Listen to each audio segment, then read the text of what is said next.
Jeffrey Epstein, on behalf of Leslie Wexner, is involved in moving an airline called Southern Air Transport from Miami, Florida to Columbus, Ohio to run cargo for the Limited. And sorry, I got away from the microphone. And that's the airline that used to be Air America, the CIA airline. Southern Air Transport was involved in the Iran-Contra stuff, moving stuff, the Mena, Arkansas, Berry Seal, the cocaine stuff, all of that was Southern Air Transport. And then just a few years later, it becomes the airline of the Limited, and it's not going from Miami to Latin America anymore. That single statement connects the CIA's covert drug-running operations to the empire of one of America's wealthiest retailers. Air America was the CIA's proprietary airline, exposed, documented, operating across Southeast Asia and Latin America for decades. Southern Air Transport inherited that legacy during Iran-Contra, moving cocaine into American neighborhoods. And within years, the same airline becomes the cargo operation for the Limited, the parent company of Victoria's Secret. That transition isn't coincidence. It's a handoff. You have these visitor logs came out right last December. It's 17 visits. It's much more than 5 with Mark Middleton. And then just a few months later, Mark Middleton dies in Little Rock, Arkansas. He was allegedly found hanging by the neck with an extension cord around his neck and a shotgun wound to the chest, and it was labeled a suicide. A local court in Arkansas said that no media front taken at the scene, photos, videos, anything is allowed to be released to the public. Mark Middleton was meeting with Epstein on behalf of the Clinton administration. Within months, he turns up dead in Arkansas, hanging from an extension cord with a shotgun wound to the chest. Local courts immediately seal everything. No photos, no videos, no media access. This is not how suicides are treated. This is how embarrassing deaths connected to powerful people are managed. The investigation into Epstein's network includes men like Middleton, and the pattern is consistent. Anyone who gets close to that network either flips, disappears, or dies. Jeffrey Epstein is the money manager for Leslie Wexner.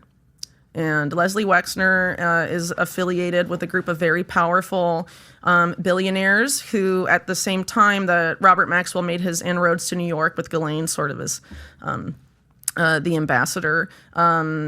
Oh, sorry, I lost my train. Oh, yeah. They're quoted in, I think, Vanity Fair of having those billionaires courting Robert Maxwell specifically. So it seems like there was some sort of effort to bring those interests together even before Robert Maxwell died. Leslie Wexner controls one of the largest restaurant empires in America and one of the most recognizable retail brands in the world. But his connections run far deeper than business. His ex-wife was related to William Casey, the CIA director who ran the agency during Iran-Contra. That alone places Wexner inside intelligence networks at the highest level. Combine that with his relationship with Epstein and his ability to quietly move an entire CIA airline from Miami to Ohio, and the picture that emerges is not simply a wealthy businessman. It's someone embedded in networks that operate across commerce, intelligence, and influence. The other guy at the center of this was Commerce Secretary Ron Brown, who agreed to cooperate with an investigation into a lot of this stuff, and then he ends up dead in a plane crash that kills a bunch of people in the Commerce Department that are at the exact part of Commerce, ITA, at the Commerce Department, that was basically the department most targeted by this particular group for Chinagate. Is this the one where 34 people died and they said there was a radar failure, and then the next day the radar failure guy was killed or suicide? He was shot in the chest and it was ruled a suicide. That's just so weird. It was in Croatia. Ron Brown, after he agreed to investigate, was told he needed to go on a urgent trade mission to Croatia, and that's when the crash happens. And I think actually Maxine Waters at the time requested there be further investigation because he was found with an odd wound in his head that was consistent with a gunshot wound, and the x-rays disappeared and a lot of crazy stuff. Maxine Waters wanted it to be investigated? Yeah, well, actually, like when Gary Webb wrote Dark Alliance and all this stuff, she also called for their doing investigation, but that doesn't mean it went anywhere. Ron Brown was the Commerce Secretary. He agreed to cooperate with the investigation into Chinagate, the same scandal connected to Mark Middleton and Epstein's White House visits. And then he ends up dead in a plane crash.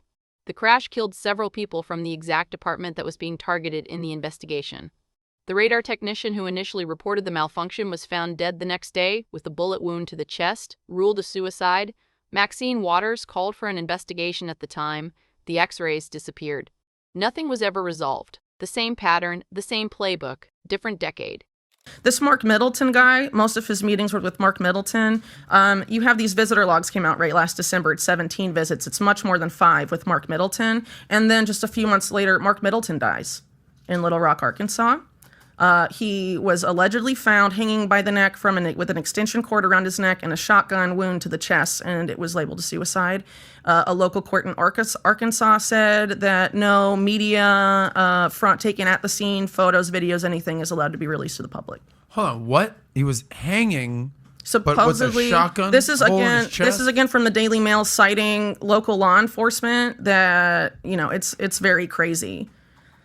I mean, listen, if you can commit suicide by hanging yourself and shooting yourself with a shotgun in the chest, you're a magician is what you are. I mean, you're in a league of your own to be able to do that. This is right after it comes out that he's, meeting the guy that met with Epstein a bunch of the Clinton White House. But it's even crazier than that, because once you start looking into who Mark Middleton was at the White House, it gets crazy really fast. I'll give you an example. George W. Bush comes into office. Are you familiar with the first time Bush invoked executive privilege? Among other things, I think there were 3 things in the particular document that was, that invocation. But one of those 3 was all documents about Mark Middleton not going to Congress, which was investigating Mark Middleton. Why did Bush step in to protect aid to the chief of staff of the White House for Clinton, who's normally, he's not a big fish, right? Yeah, what was the Why reason is Bush for that? stepping in for that? Yeah, what's your theory? Well, on that? if you look into why Mark Middleton was infamous at that time and why he was being investigated, it's remembered really only by U.S. conservatives today, and they refer to it as Chinagate. Here's what most people don't know. George W. Bush's first use of executive privilege was to block Congress from getting documents about Mark Middleton. Think about that. A Republican president stepping in to protect a Clinton-era aide from congressional investigation. Why? Because the investigation was into Chinagate, the scandal involving tech transfer to China, illegal campaign donations, and a network that connected back to Epstein. Epstein's meeting with Mark Middleton at the White House happened at the same time this entire operation was running. The cover-up didn't stop when Clinton left office. It continued into Bush's administration. And his business associates. But then, if you go beyond that and you look at those names that come up there on their own, you find a lot more information that the organized crime connections are a lot more extensive, for example, than they are in the police report and things like that, or maybe things I've done more recently since that report was written. It's really worth leaving no stone what's unturned crazy? in these cases. Have you ever watched the show It's Always Sunny in Philadelphia, ever? Yeah, but years Hilarious, ago. amazing show. But Yeah. to your point, Tyler, pull up this picture I just sent you. Tell me if you've ever seen this image, if we could pull it up. I'm working on it. But this is what essentially Pat's question reminds me of that you're doing. That anyone who's ever watched the show it's will appreciate. with You've the seen wall. this? Yeah, sure. It's Any it's like a meme making too. a murder documentary, going down the rabbit hole. This is what comes to mind. This is where but I'm at right now Yeah, with but all this yeah, stuff. but some people use this image, right, to be like, oh, everyone that looks at this kind of stuff and claims there's any sort of web or like decentralized power structure with real pull is insane. And it's sort of this claim when you get called a conspiracy theorist, right? It's sort of this idea that all the stuff we're talking about today, it's just a coincidence. When you look at all of this together, Southern Air Transport, the CIA airline that became Wexner's cargo operation, the Iran-Contra cocaine running, the 17 White House visits, the deaths of Mark Middleton and Ron Brown, the plane crash with the missing X-rays, Bush's executive privilege to protect Clinton-era documents, the official explanation falls apart under basic scrutiny. A man can't hang himself and shoot himself in the chest at the same time. A commerce secretary doesn't die in a crash that kills the exact department being investigated and have the evidence disappear. A Republican president doesn't invoke executive privilege for a Clinton aide unless there's something worth protecting. The police reports document organized crime connections to Wexner that go further than anyone reported publicly. But mainstream media has shown almost no interest in connecting these dots. The same names keep appearing across different decades, different institutions, different scandals. Intelligence operations, organized crime networks, retail empires, political foundations, they all converge. And the thread connecting them is power, acquiring it and keeping it. These systems don't care about left or right, Republican or Democrat. They care about control. That's the real story.